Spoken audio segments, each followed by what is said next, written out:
Salut à tous.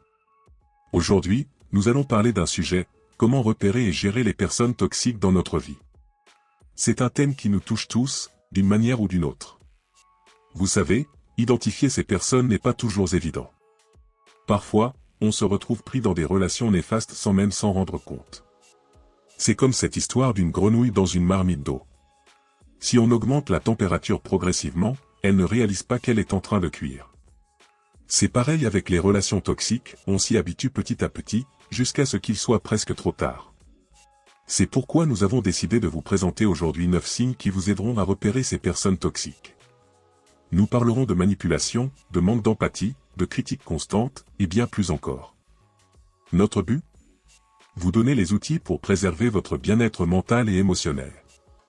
Le philosophe Épictète disait, « Ce qui trouble les hommes, ce ne sont pas les choses, mais les jugements qu'ils portent sur ces choses. » En comprenant mieux les comportements toxiques, nous pourrons mieux juger nos relations et prendre les bonnes décisions pour nous-mêmes.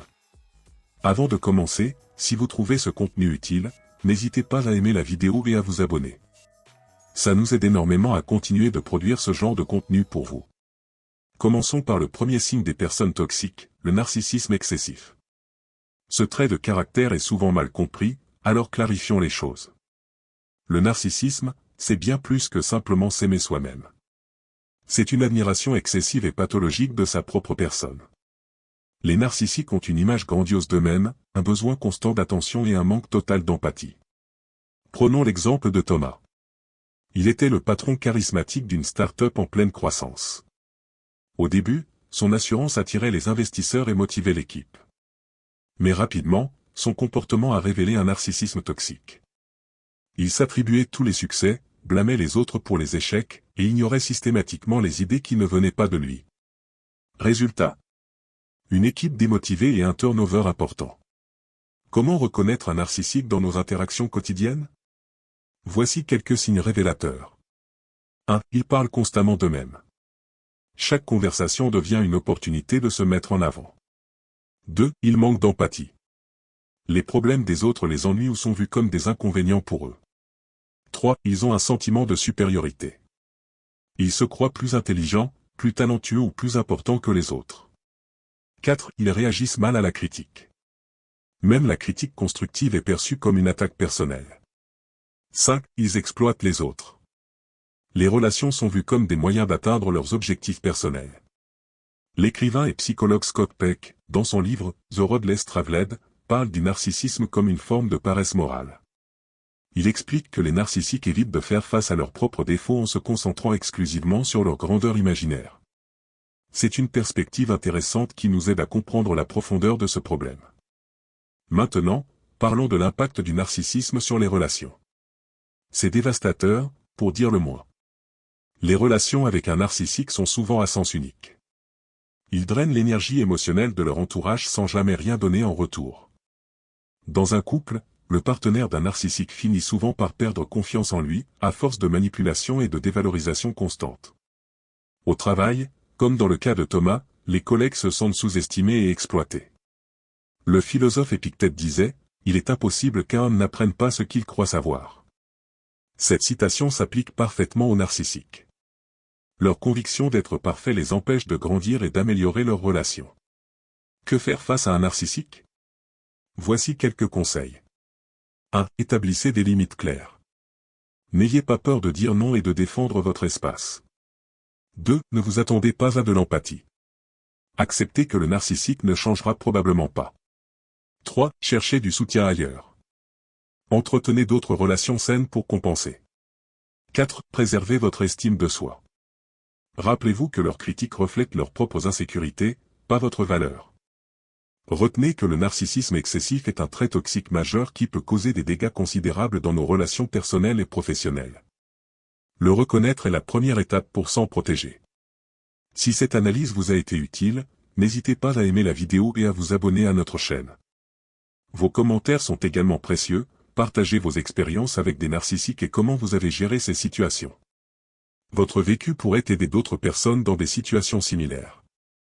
Après avoir abordé le narcissisme excessif, penchons-nous sur un autre signe des personnes toxiques, la manipulation émotionnelle. Ce comportement sournois peut causer des dégâts considérables dans nos relations et notre bien-être mental. La manipulation émotionnelle, c'est l'art de jouer avec les émotions des autres pour obtenir ce qu'on veut. C'est une forme de contrôle qui exploite nos vulnérabilités émotionnelles. Et croyez-nous, c'est plus courant qu'on ne le pense. Prenons l'exemple de Sarah. Elle travaillait dans une équipe dirigée par un manipulateur émotionnel hors pair. Son chef, Mark, excellait dans l'art de culpabiliser ses employés pour qu'ils travaillent plus. « Je suis déçu que tu ne puisses pas rester tard ce soir, Sarah. J'espérais pouvoir compter sur toi. » Ce genre de phrase, apparemment anodine, cachait en réalité une manipulation subtile mais puissante. Quelles sont les techniques courantes de manipulation émotionnelle? En voici quelques-unes. 1. Le chantage affectif. Si tu m'aimais vraiment, tu ferais ça pour moi. 2. La culpabilisation. Après tout ce que j'ai fait pour toi, tu me refuses ça. 3. Le détournement de l'attention. Faire douter quelqu'un de sa propre perception de la réalité. 4. La victimisation. Se faire passer pour la victime pour susciter la sympathie. 5. La comparaison. Regarde comme un tel est gentil, pourquoi tu ne peux pas être comme lui? 6. Les promesses vides. Faire des promesses qu'on n'a pas l'intention de tenir. 7. L'intimidation passive-agressive, des remarques blessantes déguisées en blagues. Ces techniques peuvent sembler évidentes une fois nommées, mais dans le feu de l'action, elles sont souvent difficiles à repérer. C'est pourquoi il est important d'être attentif aux signes subtils. Quels sont ces signes subtils à surveiller? Vous vous sentez constamment coupable ou anxieux autour de cette personne. Vos opinions et sentiments sont souvent invalidés ou ridiculisés. La personne alterne entre une gentillesse excessive et une froideur déconcertante. Vous avez l'impression de marcher sur des œufs pour éviter de la contrarier. Elle utilise souvent des phrases comme « tu es trop sensible » ou « tu exagères ». Vous vous retrouvez souvent à faire des choses que vous ne voulez pas vraiment faire. La personne refuse systématiquement de prendre ses responsabilités. Maintenant, pourquoi est-ce si dangereux? La manipulation émotionnelle est une forme d'abus psychologique qui peut avoir des conséquences graves à long terme. Elle érode notre confiance en nous, perturbe notre jugement et peut même nous faire douter de notre propre santé mentale. Dans des cas extrêmes, elle peut conduire à la dépression, à l'anxiété et à un sentiment d'impuissance appris. Le philosophe stoïcien Épictète disait, « Ce qui trouble les hommes, ce ne sont pas les choses, mais les jugements qu'ils portent sur ces choses. » Cette citation est particulièrement pertinente lorsqu'on parle de manipulation émotionnelle. Les manipulateurs excellent à nous faire porter des jugements erronés sur nous-mêmes et sur les situations, nous amenant ainsi à agir contre nos propres intérêts. Dans son livre « Méditation », Marc Aurèle écrivait « Tu as le pouvoir sur ton esprit, pas sur les événements extérieurs. Réalise cela, et tu trouveras la force. » Cette pensée stoïcienne nous rappelle que même face à la manipulation, nous avons le pouvoir de contrôler nos réactions et nos jugements. Comment pouvons-nous nous protéger de la manipulation émotionnelle? 1. Cultivons la conscience de soi. Plus nous sommes conscients de nos émotions et de nos réactions, plus il est difficile de nous manipuler. 2. Établissons des limites claires. N'ayons pas peur de dire non et de faire respecter nos besoins. 3. Pratiquons le détachement émotionnel stoïcien. Observons nos émotions sans nous laisser submerger par elles. 4. Développons notre confiance en nous. Plus nous sommes sûrs de nous, moins nous sommes vulnérables à la manipulation. 5. Apprenons à reconnaître les tactiques de manipulation. La connaissance est notre meilleure défense. 6. Cherchons du soutien. Parlons-en à des amis de confiance ou à un professionnel si nécessaire. 7. Rappelons-nous que nous ne sommes pas responsables des actions des autres. Nous ne pouvons contrôler que nos propres réactions. Revenons à Sarah. Après avoir reconnu les tactiques de manipulation de son chef, elle a commencé à établir des limites fermes. Elle a appris à dire non sans culpabilité et à valoriser son temps personnel. Petit à petit, elle a repris le contrôle de sa vie professionnelle et a même inspiré ses collègues à faire de même. En conclusion, la manipulation émotionnelle est un comportement toxique qui peut causer des dommages considérables. Mais en cultivant la conscience de soi et en appliquant les principes stoïciens de contrôle de nos jugements et de nos réactions, nous pouvons nous en protéger efficacement. Si ce contenu vous a été utile, n'hésitez pas à aimer cette vidéo et à vous abonner à notre chaîne. Vos commentaires sont précieux, partagez vos expériences sur la manipulation émotionnelle et comment vous y avez fait face. Votre vécu pourrait aider d'autres personnes dans des situations similaires. Nous avons exploré le narcissisme excessif et la manipulation émotionnelle. Maintenant, concentrons-nous sur un troisième signe des personnes toxiques, le manque d'empathie. Ce trait peut sembler moins évident au premier abord, mais il est tout aussi dommageable pour nos relations. L'empathie, c'est la capacité de se mettre à la place de l'autre, de comprendre et de partager ses émotions. C'est le ciment qui lie les relations humaines saines. Sans elle, nos interactions deviennent froides, distantes et potentiellement blessantes. Prenons l'exemple de Lucas.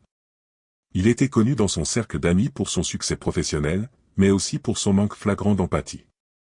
Lorsque son meilleur ami, Alex, a perdu son emploi, la réaction de Lucas a été révélatrice. « Ce n'est pas grave, tu trouveras mieux. Au fait, j'ai été promu aujourd'hui. » Cette incapacité à reconnaître et à valider les émotions d'Alex a créé une fissure dans leur amitié qui s'est élargie avec le temps. L'importance de l'empathie dans les relations saines ne peut être surestimée.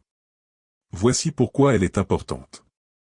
1. Elle crée un lien émotionnel. L'empathie nous permet de nous connecter véritablement aux autres. 2. Elle favorise la compréhension mutuelle. En nous mettant à la place de l'autre, nous comprenons mieux ses motivations et ses actions.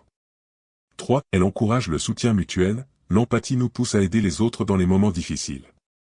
4. Elle réduit les conflits. Comprendre le point de vue de l'autre peut désamorcer de nombreuses tensions. 5. Elle renforce la confiance. Savoir que quelqu'un comprend vraiment ce que nous ressentons crée un sentiment de sécurité. Le philosophe stoïcien Sénèque, dans ses « Lettres à Lucilius », écrivait « Je suis un homme, et rien de ce qui est humain ne m'est étranger ». Cette citation illustre parfaitement l'essence de l'empathie. Elle nous rappelle notre humanité partagée et l'importance de nous connecter aux expériences des autres. Comment pouvons-nous repérer le manque d'empathie? Voici quelques signes à surveiller. 1. La personne change rapidement de sujet lorsque vous exprimez vos émotions. 2. Elle minimise systématiquement vos problèmes ou vos sentiments. 3. Elle semble incapable de se réjouir sincèrement de vos succès. 4. Ses réactions sont souvent inappropriées face à la détresse des autres. 5. Elle a tendance à blâmer les autres pour leurs problèmes sans chercher à comprendre leur situation. 6. Elle fait preuve d'un manque de considération flagrant pour les sentiments des autres.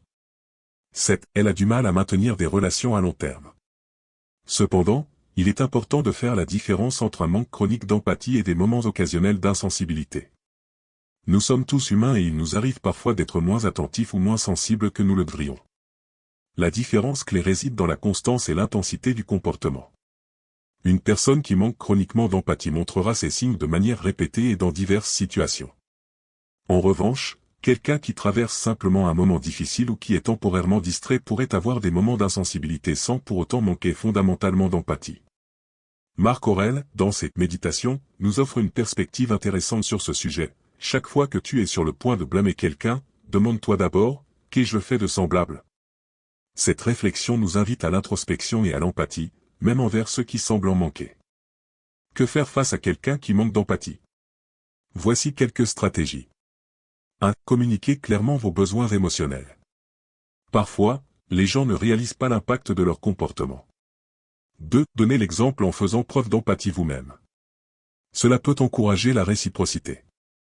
3. Établissez des limites claires. Il est important de protéger votre bien-être émotionnel. 4. Cherchez du soutien ailleurs. Ne comptez pas uniquement sur cette personne pour vos besoins émotionnels. 5. Pratiquez la compassion stoïcienne. Comprenez que le manque d'empathie de l'autre peut provenir de ses propres blessures ou limitations. Revenons à Lucas. Son ami Alex a fini par avoir une conversation franche avec lui sur son manque d'empathie. Surpris par cette prise de conscience, Lucas a commencé à travailler sur lui-même. Il a appris à écouter activement, à valider les émotions des autres et à réfléchir avant de réagir.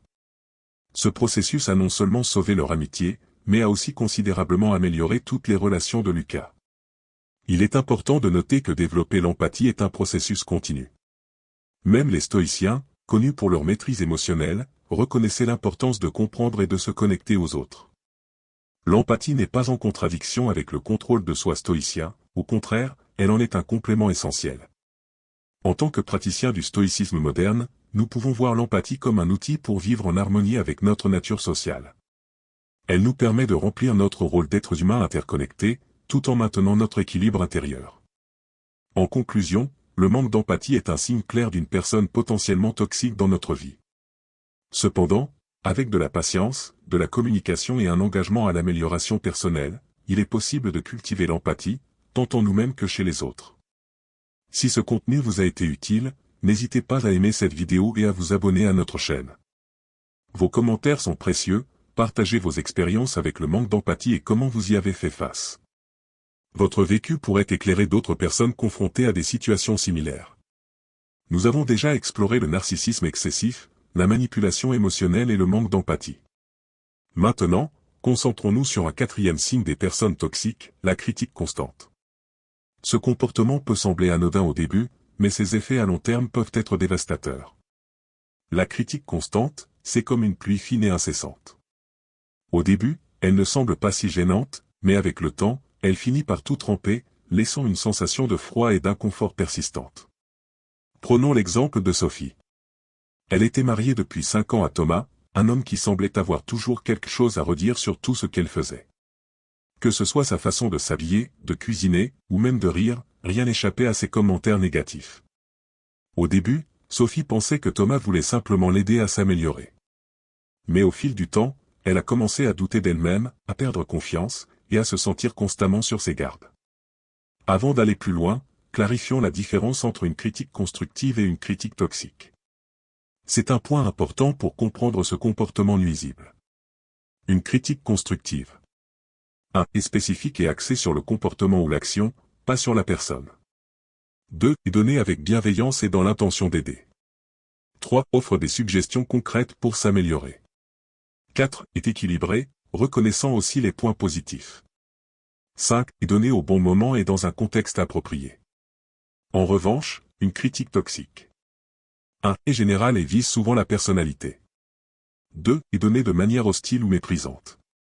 3. N'offre pas de solution ou de piste d'amélioration. 4. Est constante et ne reconnaît jamais les aspects positifs. 5. Survient à tout moment, souvent en public ou dans des situations inappropriées. Le philosophe stoïcien Épictète disait, « Ce ne sont pas les choses qui nous troublent, mais l'opinion que nous avons des choses. » Cette pensée est particulièrement pertinente lorsqu'on parle de critique constante. La personne qui critique constamment a souvent une opinion négative déformée de la réalité, et elle projette cette négativité sur les autres. L'impact de la critique constante sur l'estime de soi peut être profond et durable. Voici comment elle peut nous affecter. 1. Doute de soi. À force d'entendre des critiques, nous commençons à douter de nos capacités et de notre valeur. 2. Anxiété. Nous devenons anxieux, craignant constamment la prochaine critique. 3. Perfectionnisme malsain. Nous essayons d'être parfaits pour éviter les critiques, ce qui est épuisant et irréaliste. 4. Peur de prendre des risques. Nous évitons de nouvelles expériences par peur de l'échec et de la critique qui suivrait. 5. Dépression. À long terme, la critique constante peut mener à la dépression. 6. Colère et ressentiment. Nous pouvons développer de la colère envers la personne qui nous critique constamment. 7. Perte d'identité. À force d'essayer de nous conformer aux attentes de l'autre, nous pouvons perdre de vue qui nous sommes vraiment. Marc Aurèle, dans ses Méditations, nous offre une perspective stoïcienne sur la façon de gérer les critiques. Si quelqu'un est capable de me convaincre et de me montrer que je ne pense pas ou n'agis pas correctement, je changerai avec joie, car je cherche la vérité, par laquelle personne n'a jamais été lésé. Mais celui qui s'accroche à son erreur et à son ignorance est lésé. Cette citation nous rappelle l'importance d'être ouvert aux critiques constructives, tout en gardant notre discernement pour reconnaître et rejeter les critiques toxiques. Alors, comment pouvons-nous répondre à la critique constante ? Voici quelques stratégies. 1. Reconnaissez le problème. La première étape est de prendre conscience que la critique constante n'est pas normale ni saine. 2. Ne le prenez pas personnellement. Rappelez-vous que la critique constante en dit souvent plus sur la personne qui critique que sur vous. 3. Établissez des limites. Faites savoir clairement à la personne que son comportement est blessant et inacceptable. 4. Utilisez la technique du disque rayé. Répétez calmement votre position sans vous engager dans un débat. Par exemple, je comprends que c'est votre opinion, mais je ne suis pas d'accord. 5. Pratiquez l'affirmation de soi. Exprimez vos pensées et vos sentiments de manière assertive, sans agressivité. 6. Cherchez du soutien. Entourez-vous de personnes positives qui vous valorisent. 7. Travaillez sur votre estime de soi. Pratiquez l'autocompassion et concentrez-vous sur vos qualités et vos réussites. 8. Considérez la distance. Si la personne refuse de changer, envisagez de prendre de la distance ou de mettre fin à la relation si possible. Revenons à Sophie. Après des mois de thérapie et de travail sur elle-même, elle a finalement trouvé le courage de confronter Thomas. Elle lui a expliqué calmement mais fermement comment ces critiques constantes l'affectaient. À sa surprise, Thomas n'avait pas réalisé l'impact de son comportement. Cette conversation a été un tournant dans leur relation. Thomas a commencé à travailler sur sa tendance à la critique, et Sophie a appris à établir des limites saines. Leur relation s'est considérablement améliorée, devenant plus équilibrée et respectueuse. En tant que praticiens du stoïcisme moderne, nous pouvons voir la critique constante comme une opportunité de pratiquer la vertu de la sagesse, Sophia. Nous pouvons choisir de ne pas laisser les opinions négatives des autres dicter notre valeur personnelle. Comme le disait Épictète, il n'y a qu'une façon d'être heureux, cessez de vous préoccuper des choses qui échappent à votre volonté. En conclusion, la critique constante est un signe clair d'une personne potentiellement toxique dans notre vie. Cependant, avec de la conscience, de la communication et un engagement à l'amélioration personnelle, il est possible de gérer ce comportement et de préserver notre bien-être émotionnel. Si ce contenu vous a été utile, n'hésitez pas à liker cette vidéo et à vous abonner à notre chaîne. Vos commentaires sont précieux, partagez vos expériences avec la critique constante et comment vous y avez fait face. Votre vécu pourrait éclairer d'autres personnes confrontées à des situations similaires. Dans notre prochaine partie, nous aborderons un autre signe des personnes toxiques, le contrôle excessif. Un sujet tout aussi important qui mérite toute notre attention. Restez avec nous, car comprendre ces comportements est essentiel pour cultiver des relations saines et épanouissantes, en accord avec les principes stoïciens de vertu et d'harmonie intérieure. Le contrôle excessif est un comportement toxique qui peut empoisonner nos relations, qu'elles soient personnelles ou professionnelles. C'est comme un lierre envahissant qui s'enroule autour d'un arbre, l'étouffant lentement mais sûrement. Dans cette partie, nous allons examiner les signes de ce comportement, comprendre pourquoi certaines personnes deviennent contrôlantes, et apprendre à établir des limites saines. Imaginons Thomas, un père de famille qui dicte chaque aspect de la vie de ses enfants. Il choisit leurs vêtements, leurs amis, leurs activités extrascolaires, et même leurs opinions. Son intention est peut-être bonne, il veut le meilleur pour ses enfants, mais son comportement étouffe leur individualité et leur capacité à prendre des décisions par eux-mêmes. Les signes d'un comportement contrôlant sont souvent subtils au début. La personne contrôlante peut commencer par donner des conseils non sollicités, qui se transforment progressivement en ordre. Elle peut remettre en question chaque décision, critiquer chaque choix qui ne correspond pas à ses attentes. Elle peut utiliser la culpabilité ou la peur pour manipuler les autres, ou envahir leur espace personnel et leur vie privée sous prétexte de s'inquiéter pour eux. Dans des cas plus extrêmes, le contrôle peut s'étendre aux finances, aux relations sociales, ou même à l'apparence physique. La personne contrôlante peut surveiller les dépenses, isoler sa victime de ses amis et de sa famille, ou imposer des règles strictes sur l'habillement et l'apparence. Mais pourquoi certaines personnes deviennent-elles contrôlantes? Les raisons sont souvent profondément enracinées dans leur psyché. L'insécurité joue souvent un rôle majeur. La personne contrôlante peut avoir une peur irrationnelle de l'incertitude ou du rejet. En contrôlant son environnement et les personnes qui l'entourent, elle tente de créer un sentiment de sécurité et de prévisibilité. Parfois, ce comportement est le résultat d'expériences passées traumatisantes. Une personne qui a vécu des situations où elle se sentait impuissante peut développer un besoin compulsif de contrôle pour éviter de se sentir à nouveau vulnérable. C'est comme si elle construisait une forteresse autour d'elle-même, mais cette forteresse finit par devenir une prison, tant pour elle que pour les autres.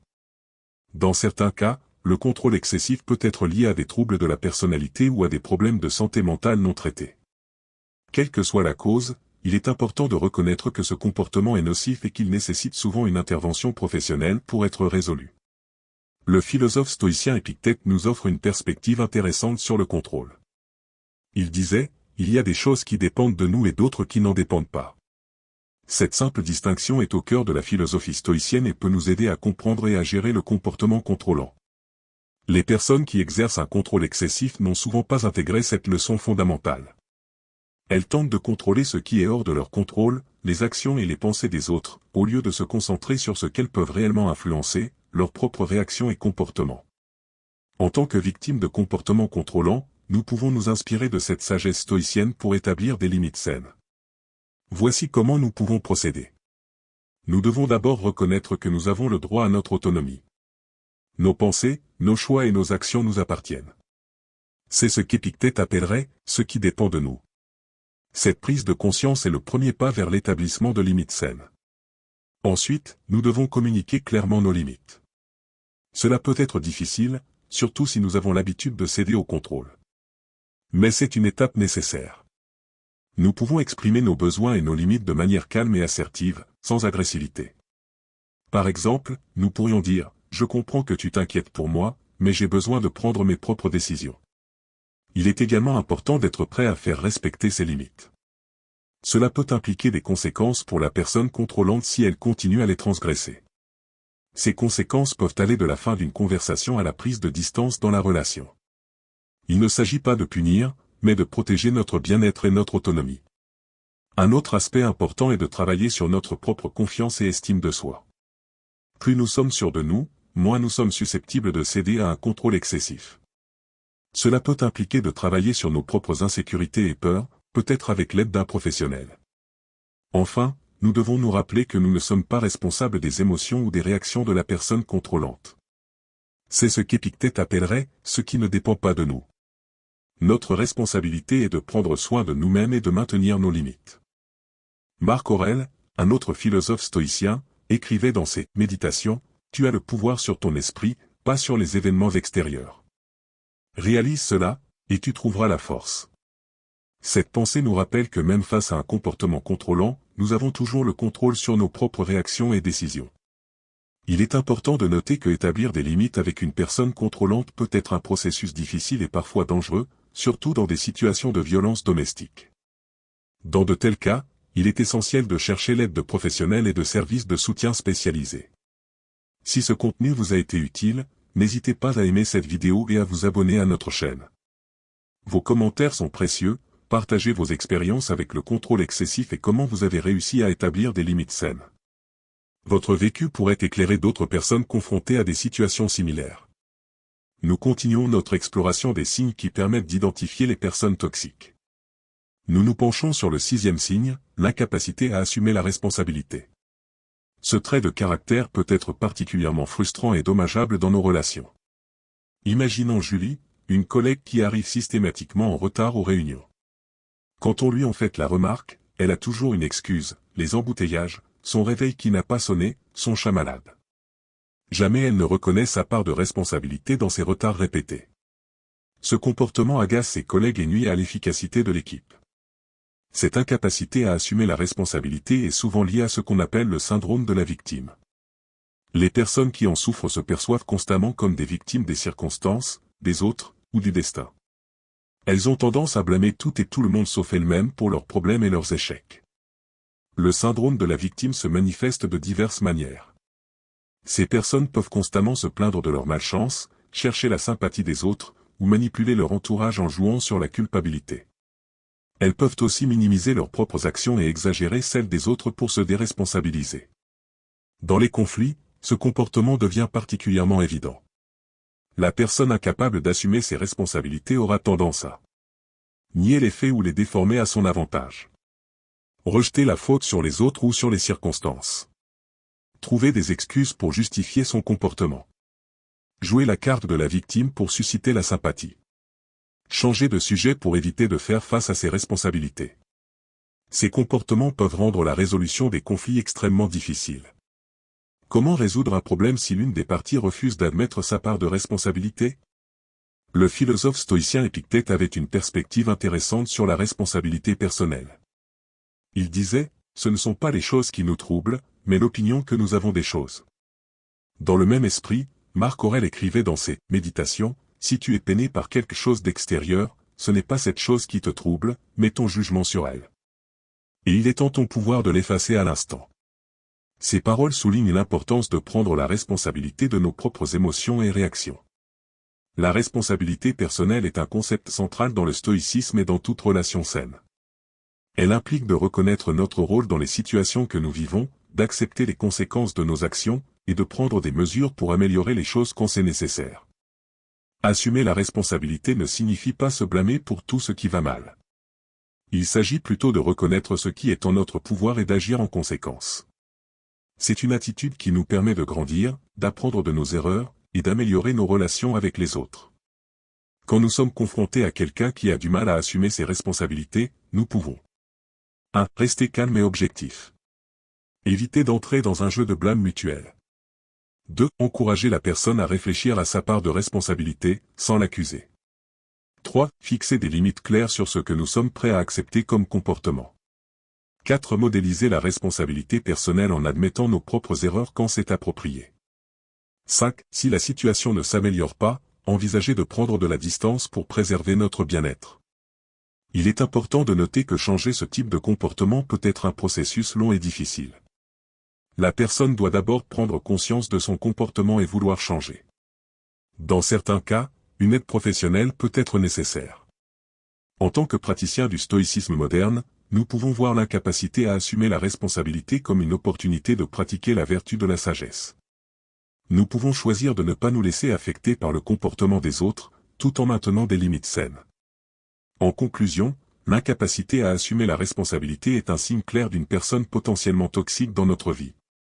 En reconnaissant ce comportement et en comprenant son impact, nous pouvons mieux nous protéger et maintenir des relations plus saines et équilibrées. Si ce contenu vous a été utile, n'hésitez pas à aimer cette vidéo et à vous abonner à notre chaîne. Vos commentaires sont précieux, partagez vos expériences avec des personnes qui ont du mal à assumer leurs responsabilités et comment vous avez géré ces situations. Votre vécu pourrait éclairer d'autres personnes confrontées à des défis similaires. Nous poursuivons notre exploration des signes qui permettent d'identifier les personnes toxiques. Nous penchons sur le 7e signe, la jalousie et la possessivité. Ces émotions, lorsqu'elles deviennent excessives, peuvent empoisonner une relation et étouffer l'individualité de chacun. Imaginons le cas de Marie et Paul. Au début de leur relation, Paul semblait simplement attentionné. Il s'intéressait aux activités de Marie, voulait passer tout son temps avec elle. Mais au fil des mois, son comportement a changé. Il a commencé à questionner chaque sortie de Marie, à s'énerver quand elle passait du temps avec ses amis, à vérifier constamment son téléphone. Ce qui semblait être de l'attention s'est transformé en contrôle et en possessivité. La jalousie, en soi, n'est pas nécessairement toxique. C'est une émotion humaine normale qui peut survenir de temps en temps dans une relation. Elle peut même parfois servir de signal d'alarme, nous indiquant que quelque chose ne va pas dans notre relation ou en nous-mêmes. Mais où se situe la limite entre une jalousie normale et une jalousie toxique? La jalousie normale est généralement passagère. Elle peut être discutée ouvertement dans le couple, et la personne jalouse est capable de remettre en question ses sentiments et de travailler dessus. Elle ne conduit pas à des comportements contrôlants ou abusifs. En revanche, la jalousie toxique est persistante et intense. Elle conduit à des comportements possessifs et contrôlants. La personne jalouse peut surveiller constamment les faits et gestes de son partenaire. Accuser sans preuve. Tenter d'isoler son partenaire de ses amis et de sa famille. Utiliser la culpabilité ou les menaces pour contrôler son partenaire. La possessivité malsaine, souvent liée à la jalousie toxique, se manifeste par un désir excessif de contrôle sur l'autre personne. Les signes d'une possessivité malsaine incluent le besoin de savoir où est l'autre personne à tout moment. L'exigence d'une disponibilité constante, répondre immédiatement aux appels ou messages. La restriction des activités sociales ou professionnelles du partenaire. L'intrusion dans la vie privée, fouiller le téléphone, les emails, etc. L'utilisation de la jalousie comme preuve d'amour, si je suis jaloux, c'est parce que je t'aime. L'impact de ces comportements sur la liberté individuelle dans une relation peut être dévastateur. Le partenaire victime de jalousie et de possessivité excessive peut se sentir étouffé, perdre confiance en lui, s'isoler de ses proches. Il peut commencer à modifier son comportement pour éviter les crises de jalousie, renonçant ainsi peu à peu à sa propre identité et à sa liberté. Le philosophe stoïcien Épictète offre une perspective intéressante sur ce sujet. Il disait, « Ce qui trouble les hommes, ce ne sont pas les choses, mais les jugements qu'ils portent sur ces choses. » Dans le contexte de la jalousie, cela nous rappelle que c'est souvent notre interprétation des événements, plutôt que les événements eux-mêmes, qui provoquent notre détresse. Un autre philosophe stoïcien, Marc Aurèle, écrivait dans ses « Méditations », « Le bonheur de votre vie dépend de la qualité de vos pensées ». Cette idée souligne l'importance de cultiver des pensées saines et rationnelles, plutôt que de se laisser emporter par des émotions négatives comme la jalousie. Ces principes stoïciens nous invitent à examiner nos pensées et nos jugements lorsque nous ressentons de la jalousie. Sont-ils rationnels? Sont-ils basés sur des faits ou sur des suppositions? Cette réflexion peut nous aider à gérer nos émotions de manière plus équilibrée. Pour ceux qui sont victimes de jalousie et de possessivité excessive, les enseignements stoïciens peuvent offrir un certain réconfort. Il nous rappelle que nous avons le contrôle sur nos propres pensées et actions, même si nous ne pouvons pas contrôler le comportement de notre partenaire. Nous pouvons choisir de ne pas laisser la jalousie de l'autre dicter notre vie. Que pouvons-nous faire face à la jalousie et à la possessivité toxique? Si nous sommes celui qui ressent de la jalousie. 1. Reconnaissons nos sentiments sans jugement. La jalousie est une émotion humaine, mais nos actions en réponse à cette émotion sont notre responsabilité. 2. Examinons la source de notre jalousie. Est-elle basée sur des faits ou sur des insécurités personnelles? 3. Communiquons ouvertement avec notre partenaire sur nos sentiments, sans accusation ni demande de changement de comportement.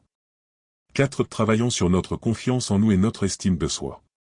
Souvent, la jalousie excessive provient d'insécurités personnelles. 5. Si la jalousie est envahissante et affecte notre qualité de vie, n'hésitons pas à chercher l'aide d'un professionnel.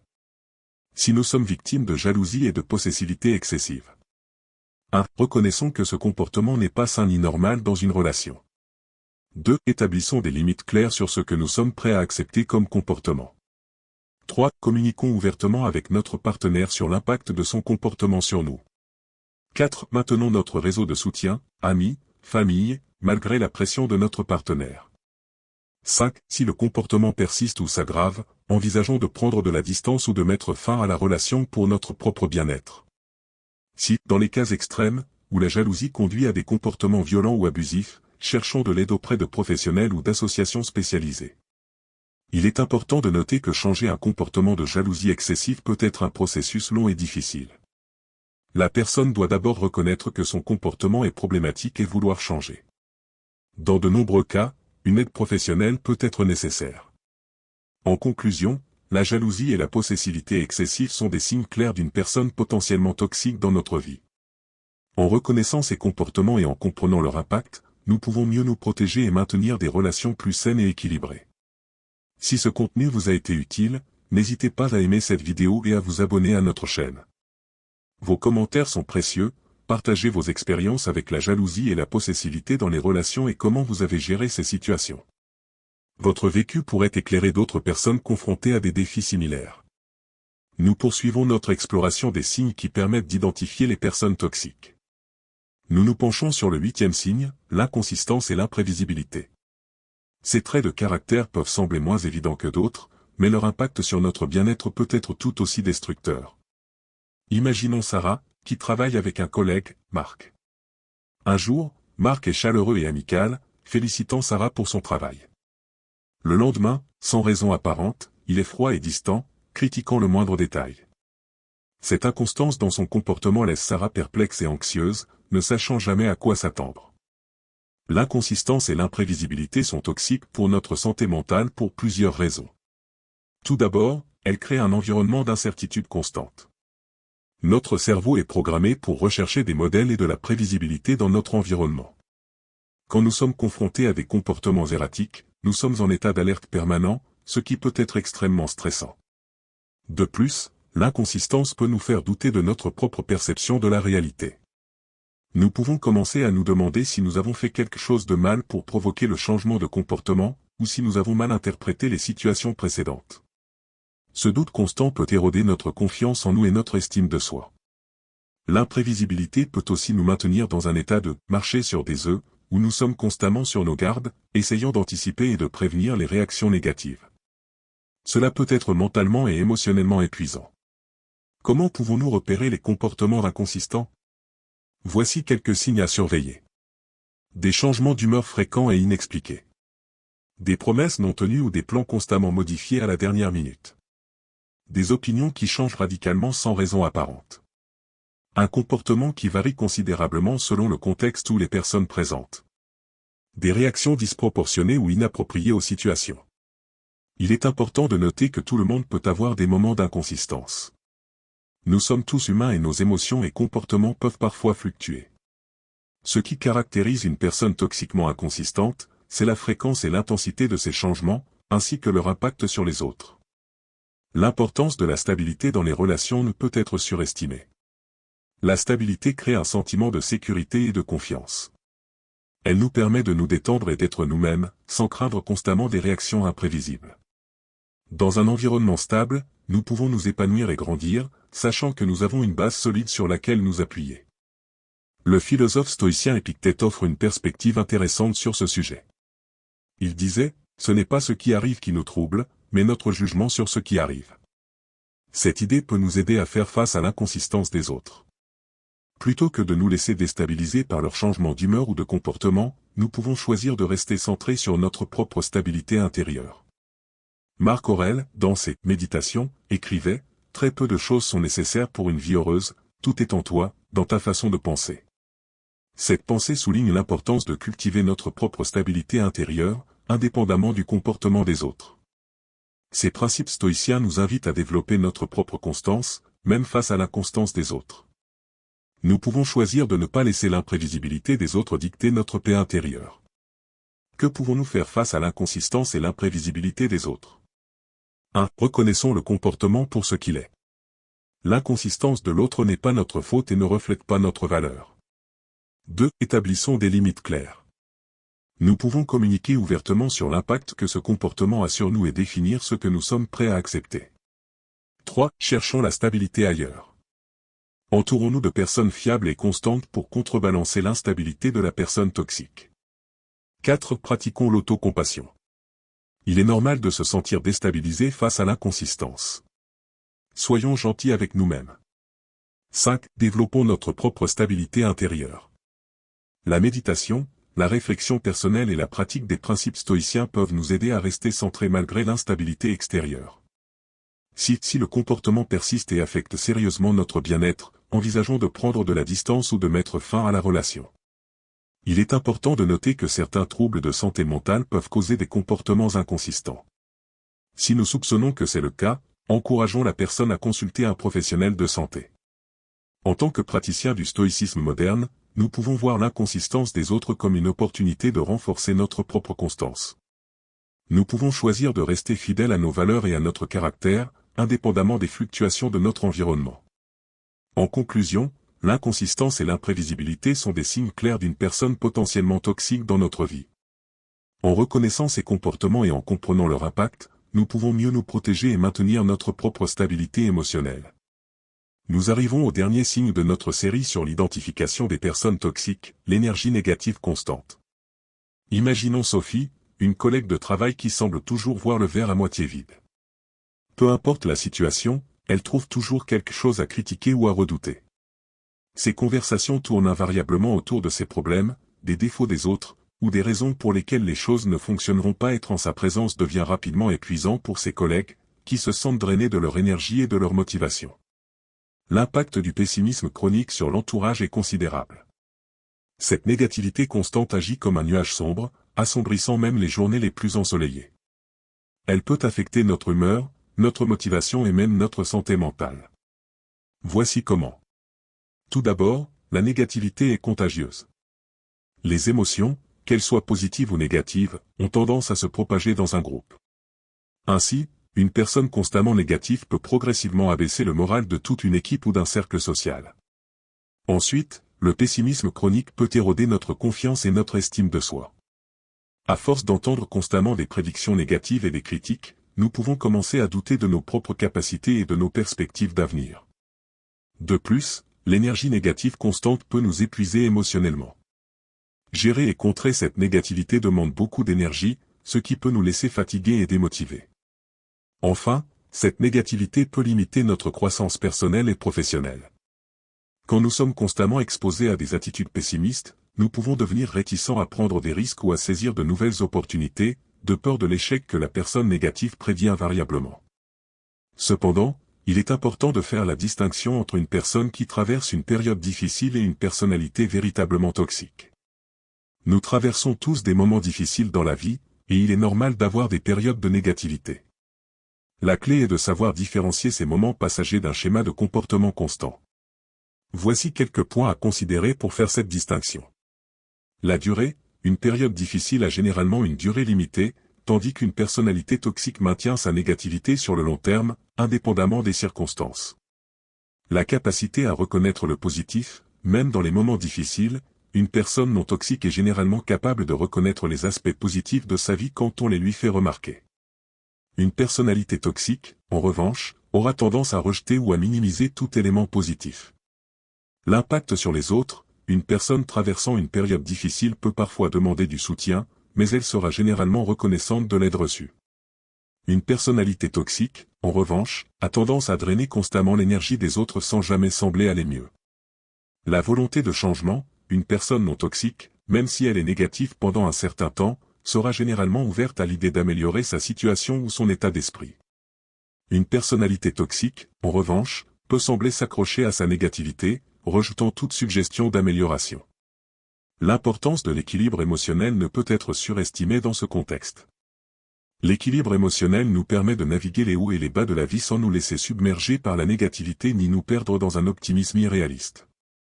Le philosophe stoïcien Épictète offre une perspective intéressante sur ce sujet.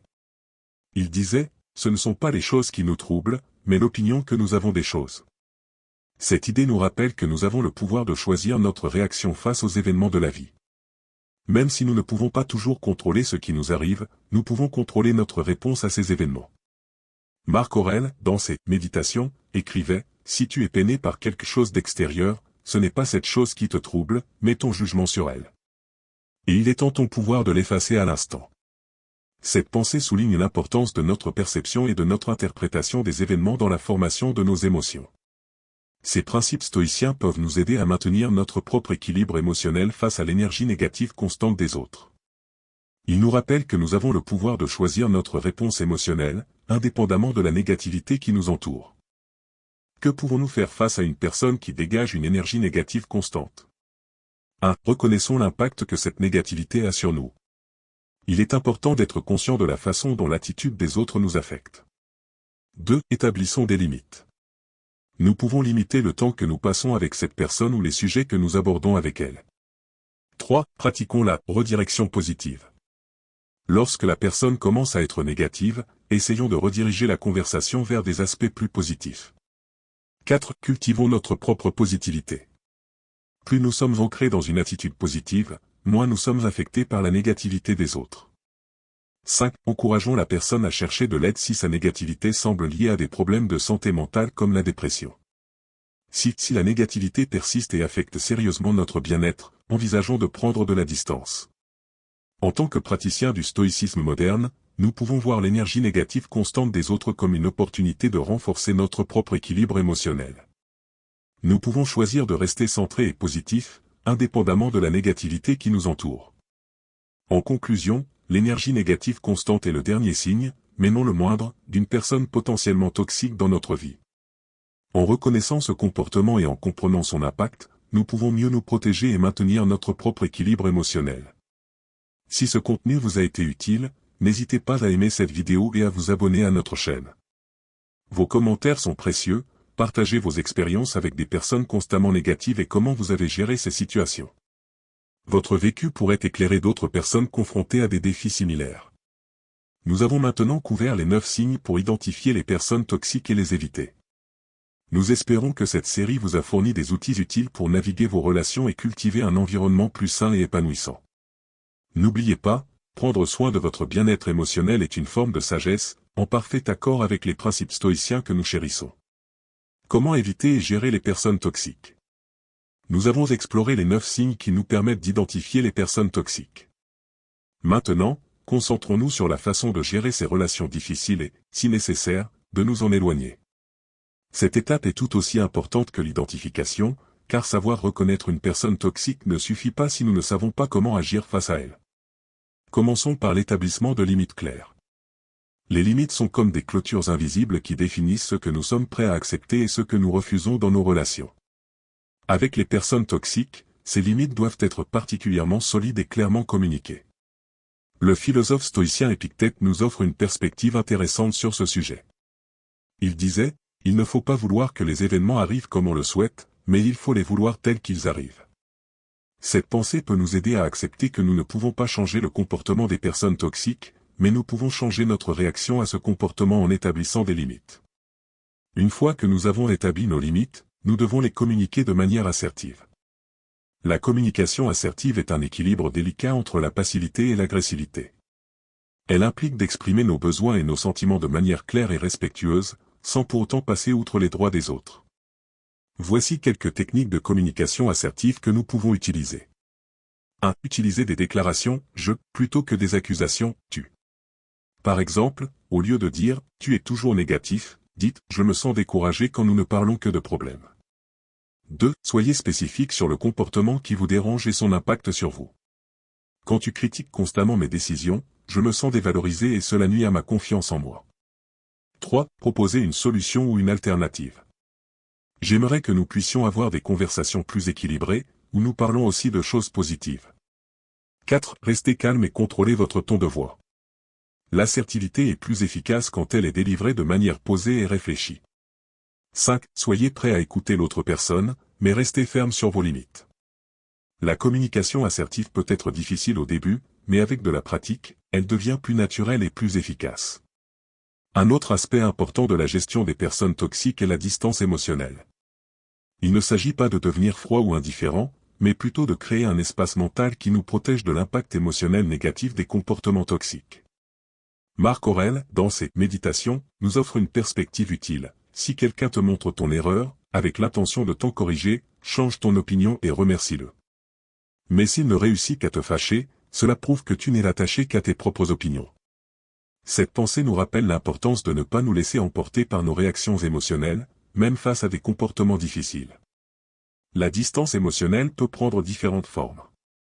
Nous pouvons pratiquer la pleine conscience pour rester ancrés dans le moment présent plutôt que de nous laisser emporter par les émotions négatives de l'autre. Nous pouvons aussi utiliser des techniques de visualisation, en imaginant une barrière protectrice autour de nous qui laisse passer les mots mais pas leur charge émotionnelle négative. Cependant, il arrive parfois un moment où la seule solution saine est de couper les liens avec une personne toxique. Cette décision n'est jamais facile, mais elle peut être nécessaire pour préserver notre santé mentale et émotionnelle. Quand devrions-nous envisager de couper les liens? Voici quelques signes qui peuvent nous indiquer qu'il est temps de prendre cette décision difficile. 1. La relation nous cause plus de stress et de douleur que de joie et de soutien. 2. Nos tentatives répétées d'établir des limites ont échoué ou ont été ignorées. 3. La personne toxique refuse de reconnaître son comportement problématique ou de chercher de l'aide. 4. Nous remarquons que notre propre santé mentale ou physique se détériore à cause de cette relation. 5. La relation affecte négativement d'autres aspects importants de notre vie, comme notre travail ou nos autres relations. Si nous décidons de couper les liens, il est important de le faire de manière réfléchie et respectueuse, si possible. Voici quelques étapes que nous pouvons suivre. 1. Préparez-vous émotionnellement. Acceptez que ce sera probablement difficile et douloureux, même si c'est la bonne décision. 2. Choisissez le bon moment et le bon endroit. Si possible, ayez cette conversation en personne, dans un endroit neutre et calme. 3. Soyez clair et direct, mais restez respectueux. Expliquez vos raisons sans blâmer ni accuser. 4. Restez ferme dans votre décision. La personne toxique pourrait essayer de vous manipuler pour vous faire changer d'avis. 5. Prenez soin de vous après. Entourez-vous de personnes qui vous soutiennent et prenez le temps de guérir émotionnellement. Il est important de noter que couper les liens n'est pas toujours possible ou souhaitable, surtout dans le cas de relations familiales ou professionnelles. Dans ces cas, nous pouvons utiliser la technique du « contact minimal », en limitant nos interactions au strict nécessaire et en maintenant une forte distance émotionnelle. En conclusion, gérer et éviter les personnes toxiques est un processus qui demande de la patience, du courage et de la pratique. En établissant des limites claires, en communiquant de manière assertive, en maintenant une distance émotionnelle et en sachant quand il est temps de couper les liens, nous pouvons protéger notre bien-être et cultiver des relations plus saines et épanouissantes. La philosophie stoïcienne nous rappelle que nous ne pouvons pas contrôler les actions des autres, mais nous avons le pouvoir de contrôler nos propres réactions et décisions. En appliquant ces principes à nos interactions avec des personnes toxiques, nous pouvons maintenir notre équilibre intérieur même dans des situations difficiles.